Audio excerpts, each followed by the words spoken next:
undocumented immigrants are less likely to commit violent crimes than U.S. citizens. Does that hold true in your state?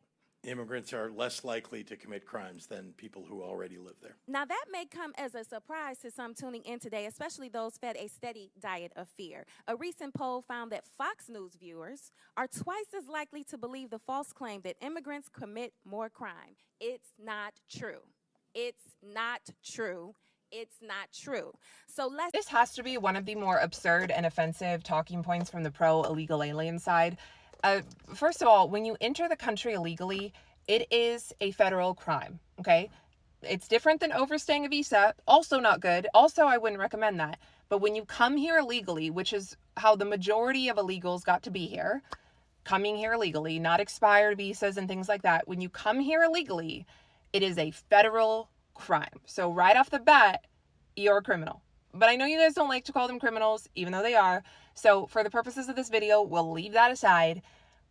I don't know why this has to be explained, but the fact of the matter is, when someone comes here illegally, and no one is saying that every single illegal alien is a criminal or would be criminal, and in terms of violent crimes, okay? Crimes with victims, things like that. But when you come here illegally and you commit a violent crime that has victims, that's a crime that could have been completely prevented had we actually secured the border and actually enforced our laws. See, no one's saying that U.S. citizens don't commit terrible crimes. No one is saying that. But when you have when you're a U.S. citizen, there's nowhere else for you to be, okay? You're not going through interviews. You're not being vetted by government officials. All you can do when a U.S. citizen commits a crime, unfortunately, is catch that person, prosecute that person, and punish that person if they're found guilty. That's all you can do. You can't send them to some other place or whatever else.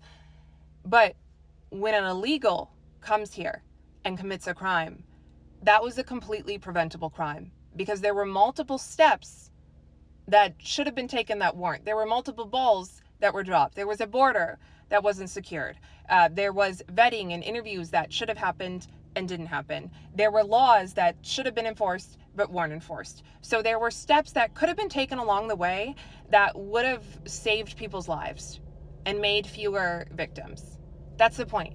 And that should matter, especially to the people who claim to be the side of women, because frankly, a lot of these victims are women. That should matter. It doesn't matter who commits more crimes or whatever else, because there's nowhere else for U.S. citizens to be, but there is somewhere else for an illegal who commits a violent crime. There's somewhere else for that person to be, and in fact, they should have been there. If things were righteous and just, they should have been there. And to put it crudely, they should have been in their home country committing the violent crime and let their home country deal with it. Just like we have to deal with our violent criminals. That's the point. And I don't know why that's so hard to understand.